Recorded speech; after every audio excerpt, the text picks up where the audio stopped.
প্রিয় দর্শক, শুভ সন্ধ্যা। আজকে আমাদের অতিথি হিসেবে উপস্থিত আছেন আমাদের সকলের পরিচিত এবং সকলের প্রিয়জন এবং বলতে পারেন আমার গুরুজন আহ, ফরদ মজহার, যার কোনো পরিচিতির দরকার নেই। ফরদ ভাই, আপনাকে স্বাগতম। আপনি আমার চ্যানেলকে সম্মানিত করেছেন এবং আজকে আজকে আমার জন্য খুবই আনন্দের দিন। এবং আমার মনে হয় আমার দর্শক পাঠক সবাই জানেন যে আপনার সাথে আমার যে সম্পর্ক, আপনার অবশ্যই। যে স্নেহ প্রশ্রয় এবং আপনার যে মেন্টরিং পেয়েছি, যার ফলে যেটুকু শেখা, যেটুকু জানা রাজনীতি, সমাজ, দর্শন সম্পর্কে, সেটা কৃতজ্ঞ চিত্তে স্মরণ করি যে সেটা গুরু হিসাবে আপনার কাছ থেকেই পাওয়া, আপনার কাছ থেকেই জানা। এবং দর্শকদের বলে রাখি যে এটা শুধু সাম্প্রতিক সময়ে না, আমরা যখন মেডিকেল কলেজে পড়তাম সেই সময় থেকে, তখন হয়তো ফরদ ভাই আমাদেরকে চিনতেন না, সেই সময় থেকে ফরদ ভাইয়ের লেখার সাথে আমরা পরিচিত এবং ফরদ ভাইয়ের মাধ্যমেই মার্কস চেনা। ফরদ ভাই, স্বাগতম আপনাকে। অনেক নাকি সুন্দর সুন্দর কথা বলছেন, আমাকে অনেক ধন্যবাদ। খুবই ভালোবাসি আপনাকে। আপনি এর জন্য গ্রেট জব, অনেক বড় কাজ করছেন। আমরা চেষ্টা করছি সবাই মিলে। অনেক থ্যাংক ইউ ফরদ ধন্যবাদ। ভাই। আজকে আমরা অনেকগুলো বিষয় নিয়ে আলোচনা করব। আমার প্রথম যে প্রশ্ন, সেটা হচ্ছে যে আমরা 5ই অগাস্ট এবং জুলাই অগাস্টের যেই ঘটনা ঘটলো, গণ অভ্যুত্থান ঘটলো, এটা অনেকে বলে গণ অভ্যুত্থান, অনেকে বলেন বিপ্লব। আপনি এটাকে কি বলেন, কেন বলেন? একটা হলো ডেসক্রিপটিভ, আমরা তো ডেসক্রিপটিভ বিপ্লব বলতে পারি বর্ণনাত্মক অর্থে, যেটা একটা বড় ধরনের ঘটনা ঘটেছে। এমনি কনসেপচুয়ালি মানে ধারণার দিক থেকে যদি আমরা বুঝতে চেষ্টা করি, অনেক সময় বিপ্লব বলে লোকে বলশেভিক রেভলিউশন বা মাওসেতুংয়ের রেভলিউশন বুঝে। এই জন্য আমি সাধারণত বিপ্লব শব্দটা পরিহার করি। কারণ হলো যে আমাদের এখনকার যে মূল কাজটা হলো আসলে একটা গণতান্ত্রিক রাষ্ট্র তৈরি করা। এটা এই জন্য আপনাকে ওই বিপ্লব কথাটা আমি পরিহার করার চেষ্টা করি। কিন্তু অবশ্যই এক অর্থে আপনি বলতে পারেন এটা রাজনৈতিক বিপ্লব। এখন যখন এই যে গণতান্ত্রিক বিপ্লব বলার কথাটা যখন বলি, তখন এর কিন্তু উদ্দেশ্য কি? উদ্দেশ্য হলো যে আপনি একটা গঠনতন্ত্র তৈরি করবেন। সেই গঠনতন্ত্রে ব্যক্তির স্বাধীনতা, ব্যক্তির মর্যাদা এটা থাকবে, এটার প্রতিষ্ঠা থাকবে, এবং রাষ্ট্র এমন কোনো আইন করতে পারবে না যে আইনের দ্বারা তার যে অধিকার, তার যে ব্যক্তি অধিকার, তার বাক অধিকার, কথা বলার অধিকার, তার মর্যাদা, এটা হরণ করতে পারে, তাকে গুম করতে পারে, কি তাকে এক্সট্রা জুডিশিয়াল কিলিং করতে পারে। এই যা যা কিছু আমরা সাফার করেছি এই ফ্যাসিস্ট শেখ হাসিনার আমলে, এটা যেন রাষ্ট্র কখনোই করতে না পারে, এরকম একটা রাষ্ট্র একটা গঠন করাটা হলো আমাদের লক্ষ্য। এই অর্থে এটাকে আমরা বলি গণ অভ্যুত্থান, এবং সেই অর্থে এর মধ্যে একটা বৈপ্লবিক উপাদান রয়েছে। কিন্তু যদি আমরা বলি যে এই বিপ্লবের পরে আমরা সমাজতন্ত্র কায়েম করব, তাহলে কিন্তু এই বিপ্লব সেই বিপ্লব না। কারণ এই বিপ্লবের উদ্দেশ্য হলো আজকে এই লুটেরা মাফিয়া শ্রেণী যারা আমাদেরকে বিনিয়োগে যেতে দিচ্ছে না, মানে আমাদের সত্যিকারের একটা উদ্যোক্তা শ্রেণী গড়ে উঠতে দিচ্ছে না, আমাদের টেকনোলজি ট্রান্সফারে সহায়তা করছে না, আমাদের বেকার সমস্যার সমাধান করছে না, আমাদের অর্থনৈতিক উন্নতিকে একটা দ্রুত বেগে বিকশিত করবার তারা আমাদেরকে সহায়তা করছে না, আমাদেরকে চিরকাল গরিব রাখতে চায়, চিরকাল চায় আমাদের ছেলে মেয়েগুলা মালয়েশিয়া গিয়ে মরুক ওই যে সাপের কামড় খাইয়া, আর আপনার ইয়েতে গিয়ে সৌদি আরবে গিয়ে মরুক আপনার মরুভূমিতে খাইটা। এই যে শ্রেণী, এই শ্রেণীকে উৎখাত করা কিন্তু আপনার এই গণ অভ্যুত্থানের লক্ষ্য। মানে এই মাফিয়া লুটেরা শ্রেণী যারা দেশকে লুটপাট করতেছে এই 72 সালের পর থেকে, বিশেষত আপনার 75 সালের পর থেকে একটা নিউ লিবারেল ইকোনমি গড়ে উঠতেছে, একটা গ্লোবালাইজেশনের মধ্যে বাংলাদেশকে একটা কলোনি বানাইছে, মানে আপনার বহুজাতিক কোম্পানির কলোনি বানাইছে। এটাকে সরাই দিয়ে সত্যিকারের যারা উদ্যোক্তা আমাদের সমাজে, যাদের কন্ট্রিবিউশন আছে, টেকনোলজি যারা ডেভেলপ করছে, বিজ্ঞানকে তারা নিয়ে আসতেছে, যারা আন্তর্জাতিক বাজারে প্রতিযোগিতা করতে পারে, তারা যারা শ্রমিককে শোষণ করে না, শ্রমিককে মাসের শেষে বেতন দেয় বা পারলে সপ্তাহে সপ্তাহে মিটিয়ে দেয়, এই শ্রেণীকে সামনে নিয়ে আসা, এদের সঙ্গে জনগণের একটা মৈত্রী, তার সঙ্গে সৈনিকের মৈত্রী, এই তিনটা মৈত্রী মিলিয়ে দ্রুত বেগে বাংলাদেশকে আজকে ইউরোপের সমান কি মার্কিন যুক্তরাষ্ট্রের সমান একটা অর্থনীতিতে পরিণত করা। যদি তাও না আমরা না পারি, নিজের পক্ষে মালয়েশিয়ার মতন একটা জায়গায় পৌঁছে যাওয়াটা আমাদের হলো লক্ষ্য। এটা করতে হবে 5-6 বছরের মধ্যে। এইটা হলো গণ অভ্যুত্থানের মূল লক্ষ্য। তো এটা যদি আমার জনগণ বুঝে যায়, তাহলে সে বুঝবে যে কেন সে গণ অভ্যুত্থানটা করলো, কেন সে জানটা দিল, কেন সে পঙ্গু হয়ে বসে থাকবে ছেলেগুলো আমাদের এখন, ঠিক না? এই কারো হাত নাই, কারো পা নাই, কারো চোখ নাই। তো এই ছেলেগুলো এটার জন্যই আপনাকে এই বন্দুকে বুলেটের সামনে জীবন দিচ্ছে, ঠিক আছে না? তো এটা যদি আমরা বুঝি এই গণ অভ্যুত্থানের লক্ষ্যটা কি, পরিষ্কার লক্ষ্যটা কি, তাহলে কিন্তু জনগণ বুঝবে যে এটা আমরা কি করে করব, আমাদের কথাটা তারা তাড়াতাড়ি বুঝবে। এই জন্য বিপ্লব কথা কেন বলি না আপনাকে বলি, কারণ অনেক সময় লোকে বিপ্লব বলে বামদের পুরনো যেসব অপকর্ম, এটা তো আমরা জানেন, আপনি সমালোচনা করেন, এদের এই অপকর্মের কারণে এরা কখনোই জনগণের কথা চিন্তা করে না। জনগণের দাবিটা কি, তার ইচ্ছেটা কি, তার অভিপ্রায়টা কি, যদি অভিপ্রায়টাকে সামনে নিয়ে আসে তাহলে এটাই কিন্তু জনগণ চায়। সে একটা ভালো অর্থনীতি চায়, ভালো ইকোনমি চায়, সে একটা চাকরি চায়। আপনি এখানে কোটা সংস্কার, চাকরি চাচ্ছে ছেলেমেয়েরা, বেকার হয়ে যাচ্ছে, মুদ্রাস্ফীতি তারা চায় না, একটা ভালো একটা অর্থনীতি ব্যবস্থা চায়, ব্যাংক লুট হয়ে যাচ্ছে, এটা বন্ধ করতে চায়। এটাকে হলো গণঅভ্যুত্থানের লক্ষ্য। সমাজতন্ত্র কায়েম আমাদের এই বিপ্লবের বা এই গণঅভ্যুত্থানের উদ্দেশ্য না বলে আমরা বিপ্লব শব্দের ব্যবহার না করাটাই ভালো। যদি আমরা সমাজতান্ত্রিক পথে যাইতে পারি, একটু বেশি সোশ্যাল ওয়েলফেয়ার বাড়াইতে পারি, আমাদের স্বাস্থ্য, শিক্ষা এসব ক্ষেত্রে যদি আমরা জনগণের প্রতি বেশি দরদি হতে পারি, তাদের জন্য বেশি সুযোগ বাড়ি করতে পারি, শিক্ষাতে বেশি সুযোগ বাড়ি করতে পারি, আমাদের ছেলেমেয়েরা ভালো করে শিক্ষা পেতে পারে, এটা আমরা যত বেশি করতে পারি তত আমাদের লাভ। কিন্তু মূল উদ্দেশ্য হচ্ছে যে আমাদের অর্থনীতিকে শক্তিশালী করা, কার বিপরীতে? বহুজাতিক কোম্পানিগুলোর বিপরীতে। এই বিল গেটস আছে, জুকারবার্গ আছে, এই বড় বড় কোম্পানি, অল্প কয়েকটা কোম্পানি সারা দুনিয়া লুটপাট করতেছে, এদের বিপরীতে বাংলাদেশে আমরা যেন একটা অর্থনীতি গড়ে তুলতে পারি। সে অর্থনীতি গড়ে তুলতে হলে আমাদেরকে জনগণকে লাগবে, জনগণকে সকলে মিলে সেই কাজটা করতে হবে। আচ্ছা ফরাদ ভাই, তাহলে আমরা আমাদের জনগণ একটা আকাঙ্ক্ষার জন্য ঐক্যবদ্ধ হলো, সারা দেশের জনগণ, এবং সেই আকাঙ্ক্ষাকে বাস্তবায়নের জন্য সে রাজপথে সক্রিয় হলো, জীবন দিল, রক্ত দিল, এবং এর পথে যে বাধা, প্রধান বাধা, তাকে উৎখাত করলো। এখন এই আকাঙ্ক্ষাটা, তারপরে যে সরকার গঠিত হলো, সেই আকাঙ্ক্ষাটা কি বুঝতে পেরেছে বা সেই আকাঙ্ক্ষা বুঝে কাজ করতে পারছে? এই আকাঙ্ক্ষা খুব ভালো। এখন তাহলে আপনি আকাঙ্ক্ষা শব্দের ব্যবহার করতে খেয়াল করেন। আকাঙ্ক্ষাটা হলো আমাদের জীবের চাহিদা মেটানো। মানে এই যে আমি একটু অর্থনৈতিক কথাবার্তা বললাম, এটা কিন্তু জীবের চাহিদা। আমি তো একটা সমাজে আমি বাস করি, আমি রক্ত মাংসের মানুষ, আমার কতটা চাহিদা আছে, কিন্তু এই চাহিদা ছাড়াও একটা রাজনৈতিক চাহিদা আছে আমার। সেটা হলো আমি তো একটা জনগোষ্ঠী, আমি যে একটা রাজনৈতিক জনগোষ্ঠী, এটাও কিন্তু আমার চাহিদা। এটাকেই আপনার রাজনীতির ভাষায় বলা হয় অভিপ্রায়, উইল অফ দ্য পিপল। আমরা বলি না, we people of USA, we the people of Bangladesh, আমরা বাংলাদেশের জনগণ। এটাকে বলে রাজনৈতিক জনগোষ্ঠী। এখানে কিন্তু জাতিবাদ টাতিবাদ নাই, রাজনৈতিক জনগোষ্ঠী। এই রাজনৈতিক জনগোষ্ঠীতে আমরা সকলে কিন্তু একত্রিত, এবং আমাদের অভিপ্রায়টা হলো আমরা এমন একটা রাষ্ট্র বানাবো, এমন একটা রাজনৈতিক ভাবে এটাকে এমনভাবে আমরা একটা রূপ দেবো যেখানে আমরা সকলে মিলে একসঙ্গে বাস করতে পারি। তার মধ্যে আপনার শুধু বাঙালি থাকবে তা না, তার মধ্যে আপনার চাকমারা থাকবে, তার মধ্যে সাঁওতালরা থাকবে, তার মধ্যে রাজবংশের থাকবে, সনাতন ধর্মের লোক থাকবে, ঠিক আছে, নারী পুরুষ থাকবে, আস্তিক নাস্তিক থাকবে। এই সকলে মিলে আমরা একটা রাষ্ট্রের মধ্যে বাস করব, সকলে মিলে আমরা একটা রাজনৈতিক জনগোষ্ঠী, ইংরেজিতে এটাকে বলা হয় পলিটিক্যাল কমিউনিটি। এটা খুব ইম্পর্টেন্ট একটা ধারণা। দেখেন, এটা কিন্তু জাতিবাদ না, কিন্তু কারণ জাতিবাদ হলে কিন্তু আপনি আবার ফ্যাসিস্ট হয়ে যাবেন। এটা কিন্তু ইসলামী জাতিবাদ না, কারণ ইসলামী জাতিবাদ হলেও কিন্তু আপনি ফ্যাসিস্ট হবেন। ফ্যাসিজম কিন্তু বিভিন্ন দিকে আছে, সমাজে ছড়াই আছে, ঠিক আছে না?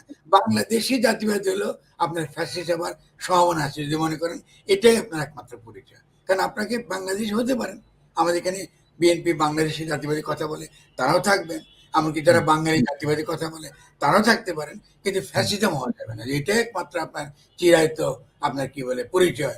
আর বাকি পরিচয়গুলো ভুল, ওদেরকে আপনি নির্মূল করবেন, মুসলমানদেরকে নির্মূল করবেন, ইসলামকে নির্মূল করে দিবেন, বাংলাদেশকে আপনি একদম ফ্ল্যাট বানায় ফেলবেন, খালি আপনাদের মতো করে সাজাবেন, এটা হবে না। মানে সকল প্রকার ফ্যাসিবাদী প্রবণতা এবং ফ্যাসিবাদী প্রবণতার ভিত্তি করে ফ্যাসিবাদী শক্তি, যেমন হাতুড়িলিক টাইপের আর কি, ওই যে হেলমেট হাতুড়িলিক টাইপের, এই ধরনের শক্তিকে উৎখাত করা এবং ফ্যাসিস্ট রাষ্ট্র ব্যবস্থা উৎখাত করে দেওয়া, এটা হলো এই গণঅভ্যুত্থানের যে মূল মর্ম। জনগণের অভিপ্রায়, জনগণের অভিপ্রায় খুব সুন্দর। একটা জনগণের অভিপ্রায়, একটা অভিপ্রায়, আর একটা আমি খুব সুন্দর করে বললেন যে আকাঙ্ক্ষা। তার আকাঙ্ক্ষা, জীবের আকাঙ্ক্ষা আর তার রাজনৈতিক আকাঙ্ক্ষা, এই দুটো মিলে গণঅভ্যুত্থান। তাহলে এই আকাঙ্ক্ষা এবং অভিপ্রায়, সেটা কি বর্তমান সরকার এটা বুঝতে পারছে, বাস্তবায়ন করার চেষ্টা করছে? না, একেবারেই বুঝতে পারেনি না অল্প বুঝেছে? একেবারে যদি বুঝতো তাহলে চুপ্পুর কাছে গিয়ে তারা শপথ নিত। এটা তো কমন সেন্সের ব্যাপার। আপনি চুপ্পু হলো শেখ হাসিনার দ্বারা নিয়োজিত একজন প্রেসিডেন্ট। হুম, আপনি হাসিনার সংবিধান রাখছেন যা আছে তাই। তার মানে শেখ হাসিনার ফ্যাসিস্ট রাষ্ট্রটা যা আছে তাই। এখন যখন নিয়োগও দিচ্ছেন তখন ওই সব আওয়ামী লীগই ঢুকতেছে, আর কিচ্ছু কিন্তু ঢুকতেছে না, ওখানে তারাই ঢুকতেছে। আইনও তাই, সবকিছু তাই। তার মধ্যে খালি আপনারা একটা উপদেষ্টা বানাইছেন। আপনি উপদেষ্টাটা কার উপদেষ্টা? আপনি চুপ্পুর চুপ্পুর উপদেষ্টা। উপদেষ্টা। ফাইন ফাইন, এটা দ্বারা কি আমি জনগণের ইচ্ছা আপনি কাম করতে পারবেন? জনগণ তো আপনাকে তাদেরকে হীরার খণ্ড তুলে দিছে, তার হৃদয়টা দিছে আপনাকে। হুম, ডক্টর ইউনূসকে জনগণ তার হৃদয় দিছে, হুম, তার রক্ত দিয়ে লাশ হয়ে তার হুম, হৃৎপিণ্ডটা তার হাতে তুলে দিছে হেফাজত করার জন্য। তো উনি হুম, করলেনটা কি? উনি ক্ষমতায় এসে কি কাজ করতেছেন? এটা কি হলো? আমি তো উনি এসে বলে দিচ্ছিল আমি, এটা হবে ঘোষণা, এটা কোনো ওই অধ্যাদেশ হবে না, হুম, অধ্যাদেশ না কিন্তু। এখন হুম, তুমি অধ্যাদেশ বানাবেন, আর কেমনে বাড়িবেন? আর তো কোনো বাড়ার উপায় নেই।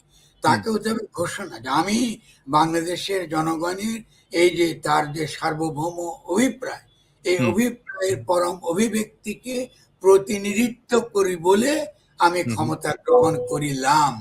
এটাকে হুম, বলে সিম্পল প্রোক্লেমেশন। যেমন করে আমরা ১৯৭১ সালে ঘোষণা করছি না আমাদের হুম, হুম, স্বাধীনতা, তিনিও তৃতীয় স্বাধীনতা ঘোষণা করবেন যে আমরা জনগণের অভিপ্রায় বাস্তবায়নের জন্য আমি এসেছি, ফলে আমি হুম, ক্ষমতা গ্রহণ করিলাম এবং এখন থেকে আমার আদেশ ক্রমে এই সমস্ত বাংলাদেশ চলবে। এখন তার আদেশ মানি বাংলাদেশের জনগণের আদেশ, যারা হুম, রক্ত দিয়ে লাশ হয়ে তাকে ক্ষমতায় বসিয়েছে। ফলে হুম, তিনি তো ব্যক্তি ইউনূস না, তিনি তো হুম, জনগণ। তিনি হুম, তো খোদ এক্সাক্টলি। জনগণ আকারে বসছেন। ফলে তার হুম, আদেশই তো জনগণ মানবে। এবং হুম, তিনি কার অভিপ্রায় ব্যক্ত করবেন, কার অভিপ্রায় তার মধ্য দিয়ে আদেশ হবে, জনগণের অভিপ্রায় তার মধ্যে দিয়ে আদেশ হবে। হুম, স্বভাবতই তিনি তো আর সামরিক শাসক হবেন না। ফলে হুম, জনগণ যেটা চায় সেটাই তিনি কায়েম করবেন। এখন হুম, দৈনন্দিন কাজগুলো চালাবার জন্য তিনি কি করতে পারেন? তিনি বলতে পারেন যে বাংলাদেশে এখন যা চলতেছে তাই চলবে, অসুবিধা নেই। শাসন হুম, ব্যবস্থা চলার জন্য যে আইন আছে তাই চলবে, আদালত তেমনি করে চলবে। শুধুমাত্র আন্তর্জাতিক মানবাধিকার আইনের সঙ্গে যা যা সাংঘর্ষিক এবং বাংলাদেশের জনগণের স্বার্থের সঙ্গে যা হুম, সাংঘর্ষিক, এটা হবে না। আর হুম, সব কিছু চলবে এবং আমাদের কাজ খুবই সংক্ষিপ্ত, খুবই কম। এবং হুম, সেটা কি? আমরা একটা গঠনতান্ত্রিক প্রক্রিয়ায় প্রবেশ করব এবং রাজনৈতিক দলগুলোকে আমরা বুঝাবো আমাদের এখনকার কাজ হলো একটা নতুন গঠনতন্ত্র জনগণকে উপহার দেয়া এবং হুম, আমরা রাজনৈতিক দলগুলোকে আমাদের চাই তারা আমাদেরকে সহায়তা করুক এবং হুম, এই গঠন প্রক্রিয়ায় তারা অংশগ্রহণ করুক। দেখেন কথাটা খুব গুরুত্বপূর্ণ। আপনি হুম, ক্ষমতায় এসে কিন্তু রাজনৈতিক দলগুলোকে খামাখা আপনার বিপরীতে আপনি দাঁড় করাইছেন। আরে ভাই, আপনি কেন বিপরীতে দাঁড় করাবেন? রাজনৈতিক হুম, দলগুলো তো আসছে, তারাই তো আপনাকে সহায়তা করবে নতুন হুম, গঠনতন্ত্র প্রক্রিয়ার জন্য। তারাই তো হুম, বলবে। ফলে তাদেরকে তো আপনি ইনভলভ করবেন। এখন হুম, ইনভলভ করার তো বহু পদ্ধতি আছে। নানাভাবে আপনি করাতে পারতেন। হুম, ১ম আপনি করাতে পারতেন বলতে, ঠিক আছে ভাই, আমরা তো আসছি। আমরা তো নির্বাচিত কেউ না। কিন্তু আমরা জনগণ দ্বারা নির্বাচিত। মানে হুম, তুমি ভোটের দ্বারা নির্বাচিত হইতা এবং তুমি হুম, মেজরিটি দ্বারা তুমি রাষ্ট্র চালাইতা। আমি হুম, পুরা জনগণ দ্বারা আসছি। এবং সেই হুম, পুরা জনগণের মধ্যে তুমি আসো। তো হুম, আসো আমরা একটা কাজ করি। আমরা একটা একটা একটা ন্যাশনাল কাউন্সিল তৈরি করি। হুম, আমরা ন্যাশনাল কাউন্সিলে তোমরা থাকো, আওয়ামী লীগ ছাড়া। হুম, তোমরা থাকো আমাদের মধ্যে। সেই ন্যাশনাল কাউন্সিলের থেকে তোমরা আমাদেরকে দেখবা, নিরীক্ষণ করবা, আমাদেরকে ওয়াচডগ আকারে থাকবা, যেন আমরা যে প্রতিশ্রুতি জনগণকে দিয়েছি, সেই প্রতিশ্রুতি অনুযায়ী আমরা সংক্ষিপ্ত সময়ের মধ্যে তোমাদেরকে হুম, একটা গঠনতন্ত্র উপহার দিতে পারি। আর হুম, গঠনতন্ত্রের ক্ষেত্রে তোমরা আমাদেরকে সহায়তা করো। আমরা উপজেলায় উপজেলায় যাব, আমরা গ্রামে গ্রামে যাব, আমরা হুম, জেলায় জেলায় যাব, ঠিক আছে? এবং ওয়ার্ডে ওয়ার্ডে যাব, ওখানে হুম, মিটিং করো, তোমরা ওখানে তোমাদের বক্তব্য দাও, তোমরা হুম, তর্ক বিতর্ক করো এবং তোমরা হুম, সকলে মিলে আমাদেরকে বলো কি ধরনের বাংলাদেশ তোমরা সকলে চাও। আমরা তো, আমি আছি গার্ডিয়ান, আমি তোমার হুম, অভিপ্রায়টা হাজির করার জন্য জনগণকে সুন্দর করে গুছিয়ে এটা লেখা একটা খসড়া বানাবো তোমাদের সঙ্গে পরামর্শ করে। সেই হুম, খসড়াটা আমরা একটা গণপরিষদে দেব, হুম, গণপরিষদ এটা তর্ক বিতর্ক করবে, তর্ক বিতর্ক করে তারা একটা গঠনতন্ত্র প্রণয়ন করবে, ওটা আমরা রেফারেন্ডে দেবো। এই তোমার প্রত্যেকটা পর্যায়ে তোমরা আমাদেরকে সহায়তা করো। তো নিঃসন্দেহে আমাদের পলিটিক্যাল পার্টিগুলো সহায়তা করবে। কেন করবে না? তারা তো গণবিরোধী লোক না। আপনি হুম, ধরে নিতে পারেন না যে আপনার, তারা যেহেতু একটা অতীতে তারা একটা ভুল কাজ করছে, গণঅভ্যুত্থানের মধ্য দিয়ে তাদেরও তো পরিবর্তন হয়েছে, তারা তো দেশকে ভালোবাসে। ফলে আপনি হুম। যদি ভালো প্রস্তাব দেন, তারা কেন এই প্রস্তাব মানবে না? না, আমার সঙ্গে রক্তও দিয়েছে, তারা সক্রিয় অংশগ্রহণ করেছে, রক্ত দিয়েছে তাদের কর্মীরা। হ্যাঁ, তো সেজন্য দেখেন আমি বারবার বলেছি, খেয়াল করেন, আমি বারবার বলছি যে বাংলাদেশে বিএনপি তো ক্ষমতায় আছে, কারণ বিএনপি তো দলে নাই, কিন্তু হুম, বিএনপি তো ক্ষমতা আছে, তাদের দ্বারাই তো এই সরকার নির্বাচিত হয়েছে, নাহলে থাকতে পারতো না। হুম, এটা তো কাণ্ডজ্ঞানের বিষয়। আপনি হুম, তাহলে রাজনৈতিক দলগুলোকে আপনি কি করতেন? সঙ্গে নিতেন, তাদের পরামর্শ নিতেন, তাদেরকে নিয়েই বলতেন কি করে আমরা দেশটা চালাবো, আপনারা আমাদের চেয়ে ভালো বোঝেন, আমাদেরকে সহায়তা করেন। একটা কথা বললে কিন্তু রাজনৈতিক দলগুলা দলে দলে প্রত্যেকটা দলের সঙ্গে আমার কথা হয়েছে, আমি আপনাকে তথ্য আকারে বলি, প্রত্যেককে হুম। সাক্ষী দিবে আজকে রাজনৈতিক দলের বড় বড় নেতা, প্রত্যেকে আমাকে বলছে, ফরাদ ভাই আপনি যেটা বলছেন এটা অত্যন্ত ভালো একটা প্রস্তাব, আপনি দেখেন এটা করতে পারেন কিনা। আমাদের ভাই আমি চেষ্টা করতেছি, আপনারা আমাকে সহায়তা করেন। কিন্তু দেখেন আমরা কোথায় নিয়ে গেলাম চেষ্টাকে। না, কিন্তু ঘটনা হলো এটা, ঘটনাটা প্যাচ খেয়ে গেল কোথায়, কিভাবে, কার জন্যে, কারা এর জন্য দায়ী? প্রথম থেকেই ঘোড়ায় গলদটা কেন হলো? আপনি আপনি তো প্রথম থেকে বলছেন এবং আমরা সেটাকে সাপোর্ট করেছি। আমি নিজেও ভিডিও করেছি। যখন শপথ নেয়নি তখন কিভাবে শপথ নেওয়া যায় সেটাও আমি বলেছি। আমি বলেছিলাম যে এটা আমরা শহীদ মিনারে শপথ নেব এবং একজন শহীদের পিতা বা মাতা সেই শপথ হ্যাঁ, বাক্য পাঠ করবেন। তো শুনেছি, আমি শুনেছি। অনেক অনেক আইডিয়া ছিল, কিন্তু প্রথম যেটা কোর কনসেপ্ট সেটা হচ্ছে চুপ্পুর কাছে শপথ নয়।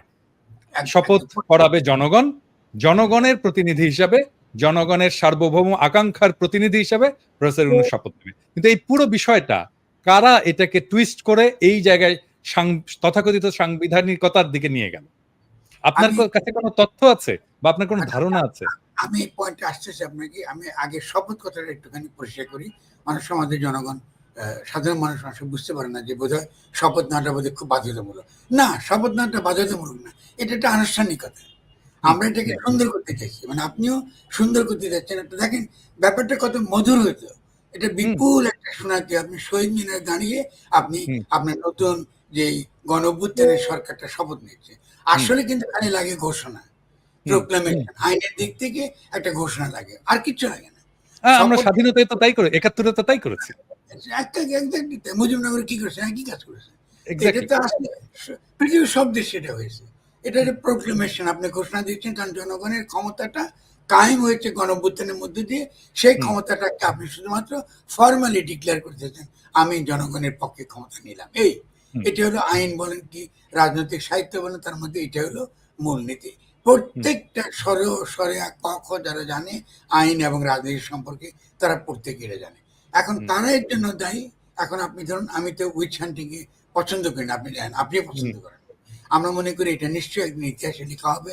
আমি মনে করি যারা যারা আপনার ওই 6 তারিখে ছাত্রদের যে প্রোগ্রাম ছিল, সেই প্রোগ্রামকে যারা বদলায় দিয়া একদিন আগে আনছে এবং হুম, শেখ হাসিনাকে পালায় যেতে সহায়তা করেছে, তারা হুম, তারা একই সঙ্গে আপনার বঙ্গভবনে ওই ছাত্রদেরকে নিয়ে গেছে, নিয়ে হুম, গিয়ে বুঝাইছে যে এখানে একমাত্র সমাধান হলো সংবিধান ছাড়া এটা নাকি করা যাবে না। এই হুম, এই যারা যারা এটা সঙ্গে যুক্ত ছিল, হুম। এরা এটার সঙ্গে আপনার এটার জন্য আপনি কি তাহলে বলছেন ফরহাদ ভাই যে ৬ তারিখে ঠিক ছিল লং মার্চের কর্মসূচিটা, এটা আগায় নিয়ে আসাটা পিছনেও একটা উদ্দেশ্য আছে? তো কি যুক্তি আমাকে বলেন?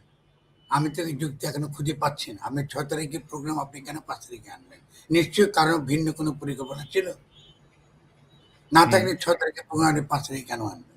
এটা তো ছাত্রদের প্রোগ্রাম ছিল। আপনি তড়িঘড়ি আনছেন। আপনি কি কাউকে, আপনি কোনো আপনি তো আমাকে বলেন না, আপনি তো আমার চেয়ে কম বেশি তথ্য জানা আছে। আমি তো তথ্য খুঁজতেছি, জিজ্ঞাসা করতেছি, ভাই 6 তারিখের প্রোগ্রাম 5 তারিখে আনার যুক্তিটা কি? কি এমন ঘটনা ঘটলো যার জন্য আমাকে 5 তারিখে এটা আনতে হবে? এবং 5 তারিখের যেটা আমার কাছে তথ্য, আমি যদি মিথ্যা বলি তাহলে অন্যান্য সাংবাদিকরা আমাকে শুদ্ধ করবে। কারণ হুম, আমি যতটুকু জানি, এমনকি এই সেনাপ্রধান তিনিও জানেন না যে আপনার শেখ হাসিনা চলে যাচ্ছে একটা হেলিকপ্টার করে ভারতে। তারা এগুলো কি? এগুলো তো না, আর ওয়াকার সাহেব নিজেই বলেছে, এটা আমি নিজের কানে শুনেছি যে উনি আচ্ছা, বলেছেন যে সে জানতো না। এটা যদিও বিশ্বাসযোগ্য কিনা এটা নিয়ে অনেক তর্ক থাকতে পারে যে এটা জানবেন না কেন? কারণ এটা তো শুধু ব্যাপার না যে এটা বাসে চললাম চলে গেলাম। তো এটার সাথে পারমিশন নিতে হয়। এটার সাথে এভিয়েশন আছে, ২ দেশের এভিয়েশনের পারমিশনের ব্যাপার আছে। তারপরে একটা মিলিটারি হেলিকপ্টার নিয়ে গেছে। সবকিছু তো এটা তো ডকুমেন্টেড থাকবে। বাট একটা এনিওয়ে মিনিট, আমরা ওই আপনাকে তো এটা না শুধু মিলিটারি কেউ ছাড়াও, কারণ যখন গেছে তখন তো ইন্ডিয়ান আপনার এয়ারফোর্স অত্যন্ত গোপনে আপনার আকাশে লিটারেলি প্রায় লুকিয়ে তাকে নিয়ে চলে গেছে। কথা হচ্ছে আপনি এটা বদলাবার যুক্তিটা কি? ছাত্রদের দিক থেকে কিন্তু কোনো পরিষ্কার কোনো বক্তব্য আমরা এখনো পাইনি। এবং সেদিন আসিফ নজরুলের সঙ্গে যে ছাত্ররা গিয়েছে তারা কারা? তারা তো মূল নেতারা না। বা পরবর্তী যে ৩ জন ছাত্ররা গিয়ে এখন এই সরকারে যুক্ত হলো, তারা কি তাদেরকে কি ছাত্ররা রিপ্রেজেন্ট করে পাঠিয়েছে? তাদের সঙ্গে কথা বলে গেছেন তারা? না, কোনো কাউন্সিল হয়নি। কোনো কাউন্সিল হয়নি। মানে এমন যদি হতো যে সব সমন্বয়কের একটা সভা হলো এবং সেখান থেকে এটা একটা সিদ্ধান্ত হলো তাহলে একটা কথা ছিল। না। পুরো গণঅভ্যুত্থানটা ছিল সারা দেশের জনগণ তৈরি ছিল। তারা ভূমিকা পালন করেছেন, তার জন্য আমরা তাদেরকে প্রশংসা করব। আমি প্রশংসা করেছি, আপনি প্রশংসা করেছেন। আমরা তাদেরকে বলবো যে অবশ্যই তাদের একটা বড় ধরনের আপনার কি বলে অবদান রয়েছে। কিন্তু খেয়াল করেন, আপনি ছাত্রদের কথা বলে আপনি জনগণকে কিন্তু তার অবদানকে কিন্তু আপনি অস্বীকার করছেন। আমি মনে করি ছাত্রদের ঐতিহাসিক বা ছাত্র-ছাত্রী, শুধু ছাত্র বলাটা ভুল, এটা পেট্রিয়ার্কাল আমরা বলি, এটা আমাদের দোষ। না, না, ছাত্রীদের তো আমাদের এটা স্বীকার করতেই হবে ফরহাদ ভাই। এটা তো আমরা ওভারওয়েলমিংলি ছাত্রীরা যেভাবে পার্টিসিপেট করেছে এই বিপ্লবে, মানে এই গণঅভ্যুত্থানে, চিন্তাই করা যায় না। এটা আগে কখনো দেখা যায়নি। তারা যদি প্রতিনিধিত্বের কথা যদি হতো, তাহলে তো অন্তত একটা মেয়ে দেখতাম। আমি এটা বলেছি। আমি এটা আমার এপিসোডে বলেছি যে আমরা একটা মেয়ে দেখতাম। তারপরে যদি যারা এসছে সবাই ঢাকা ইউনিভার্সিটির ছাত্র, প্রাইভেট বিশ্ববিদ্যালয়ের একটা ভালো পার্টিসিপেশন ছিল, সেখান থেকে থাকতে পারতো, সেটার একটা ব্যাপার। তাহলে এটা এখন ছাত্রদের ব্যাখ্যা করতে হবে তারা ৩ জনকে কেন পছন্দ করলেন, এটা তাদের কি এমন ছিল। এবং যখন ডক্টর ইউনূস বললেন যে তোমরা আমাকে ক্ষমতায় বসিয়ে দাও, আরে ভাই তোমরা, হোয়াট ডু ইউ মিন? এই পুরো জনতা, তার সঙ্গে সৈনিকরা ছিল। আপনি সৈনিকরা যখন গুলি করতে বন্ধ করলো, তারা যখন অস্বীকৃতি জানালো, এক্স্যাক্টলি তখনই তো বিজয়টা হলো। তখনই তো বিজয়টা হলো। আপনি সৈনিকদের অবদানটা আপনি কিসের ভিত্তিতে নষ্ট করবেন? এই সৈনিক ছাড়া কি চলবে?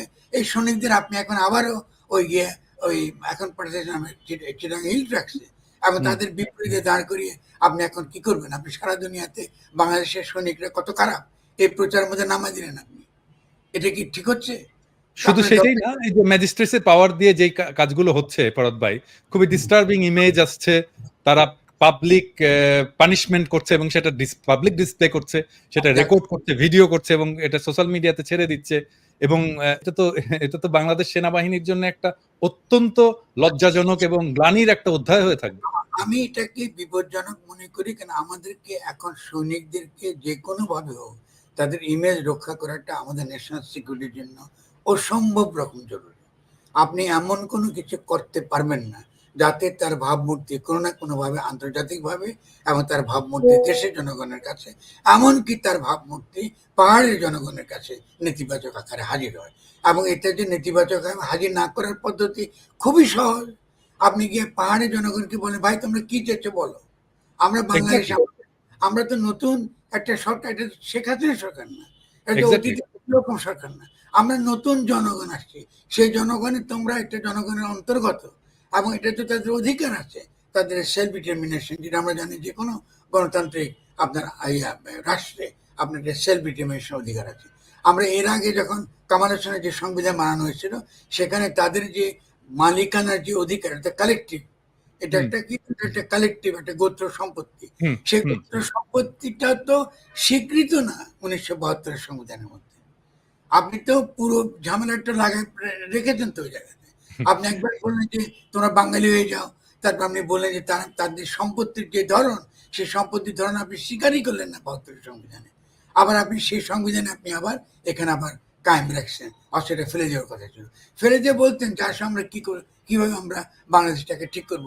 তুমিও বাংলাদেশের টিকে রাখার তুমি একটা ভেরি ইম্পর্টেন্ট স্টেক হোল্ডার। তোমাকে বাদ দিয়ে তুমি কিছু করতে পারবো না, কারণ তোমার সঙ্গে আরো সন্নিহিত ভারতের বিভিন্ন রকম আপনার যারা জাতিসত্তা, আপনি কি মিজোরাম বলেন, কি মণিপুর বলেন, কি অন্যান্য যে নর্থ ইস্টের যে বিভিন্ন রকম রাজ্য, তাদের স্বার্থটাতে জড়িত ওই জায়গাতে। ফলে আমাদের যে এত একটা ভূরাজনৈতিক যে বিন্যাস, সেই বিন্যাসের মধ্যে কৌশলগতভাবে এবং নীতিগত দুটি, একটা কৌশলের দিক, একটা নৈতিক দিক। নৈতিক হলো যে তারা বাংলাদেশের রাজনৈতিক জনগোষ্ঠীর অন্তর্গত, ফলে তার মধ্যে তার যে জাতিসত্তা নিয়েই সে থাকতে পারবে। সে ক্ষুদ্র জাতিসত্তা, কিন্তু সে একই সঙ্গে ওই যে বাংলাদেশ নামক যে পলিটিক্যাল কমিউনিটি এবং তার যে রাষ্ট্র, সে রাষ্ট্রের সে অংশীদার। আপনি তাকে তো অংশীদার করতে হবে রে ভাই। হুম। আপনি না করে আপনি কি করতেছেন, তার বিরুদ্ধে আপনি বাংলাদেশের সেনাবাহিনীকে আপনি নামা দিচ্ছেন। তো এটা হবে না, একটা সাংঘাতিক ইনস্টেবিলিটি। আমার তো লোমটোম খাড়া যাচ্ছে চিন্তা করে আগামী দিনে কি হবে বাংলাদেশ। আমি তো ভয় ঘুমাতে পারছি না। আপনাকে আমি এই দেরিতে এসে বসলাম, আমি তো মানে গত ৩-৪ দিন ঘুমাইতে পারছি না যে কোন দিকে চলে যাচ্ছে এই দেশ। তো আমি মনে করি যেগুলো তো ভাববার তো লোক আছে। আমি বলবো আমাদের বাংলাদেশে দেখেন পেটি বুর্জা মধ্যবিত্ত শ্রেণীর কত সাংঘাতিক সমস্যা আছে, যে কথায় কথায় তারা বিপ্লবটা প্রমাণ করে সেনাবাহিনী কত খারাপ। আমার একটা বই আছে, আমি দেখেছি গণপ্রতিরক্ষা, সেখানে আমি বারবার আর্গু করেছি সৈনিকের মর্যাদা রাখাটা সাংঘাতিক ইম্পর্টেন্ট। বিএনপিকে আমি বহুবার বোঝাবার চেষ্টা করেছি, ভাই তোমরা র্যাবটা করতে পারবা না, এটা ক্ষতি হবে তোমার। আমি লিখেছি যে এই র্যাবই বিএনপিকে ধ্বংস করবো। আপনি দেখেছেন আমার সেই র্যাবে। এটা কি খেয়াল করেন, আপনি সৈনিকদেরকে নিয়ে এসে ঢুকাচ্ছেন র্যাবে এবং এরাকে শিখাচ্ছেন নিরস্ত্র মানুষকে এক্সট্রা জুডিশিয়াল কিলিং এর। তারা ফিরে যাচ্ছে আবার সেনাবাহিনীতে। আপনি পুরো সেনাবাহিনীকে আপনি কিন্তু দূষিত করছেন, বিকজ সে তার moral values as a soldier, তার ডিগনিটি অ্যাজ এ সোলজার। একটা সোলজার কখনোই একটা নিরস্ত্র মানুষকে গুলি করতে পারে না। এটা তার ফিলোসফির মধ্যে নেই, এটা তার দর্শনের মধ্যে নেই, এটা তার নীতির মধ্যে নেই। ফলে এটাকে বলে সোলজার। আমরা সবসময় কিন্তু সৈনিকতাকে একটা খারাপ চোখে দেখি। কেন খারাপ? আপনি সৈনিকতা আমরা দেশকে রক্ষা করবেন কি করে? আর এখনকার বৈরী বিশ্বে যেখানে আবার ডান দিকে আপনার ভারত, ওদিকে মায়ানমার, আপনি সৈনিককে শক্তিশালী না করে আপনি কি করে আপনি অগ্রসর হবেন? এখন এই যে ব্যাপারগুলো, এটাই তো গঠন কথাটা যেটা আমি বলি, যে আমাদের এখন গঠনতন্ত্র প্রণয়ন করতে হবে এবং রাজনৈতিক জনগোষ্ঠী হিসেবে নিজেদেরকে গঠন করতে হবে। এই নিজেদেরকে গঠন করার মধ্যে সৈনিকতা বলতে আমরা কি বুঝি, এটা কিন্তু অন্তর্গত। যে আমাদের সৈনিকরা কেমন হবে, এখানে তো আমাদের সকলকে সৈনিক হতে হবে। বাংলাদেশ যদি দেশকে রক্ষা করতে চায়, আমাদের প্রত্যেককে কিন্তু বাধ্যতামূলক সামরিক শিক্ষা দরকার। আমরা নাহলে কি করে লড়বো? আমাদের সৈনিকদের কিন্তু নাগরিক হতে হবে, যে নাগরিকতা একটা ব্যাপার আছে। মানে তারা এই লুটেরা, এই যে আপনার মাফিয়া, এদের পাহারাদার কেন হবে সৈনিক? বাংলাদেশের বড় ব্যাংক লুট করে, ওদের পাহারাদার কেন হবে সৈনিকেরা? ফলে আপনি এগুলো তো অত্যন্ত গুরুত্বপূর্ণ পলিটিক্যাল ইস্যু, বুঝতে পারছেন না?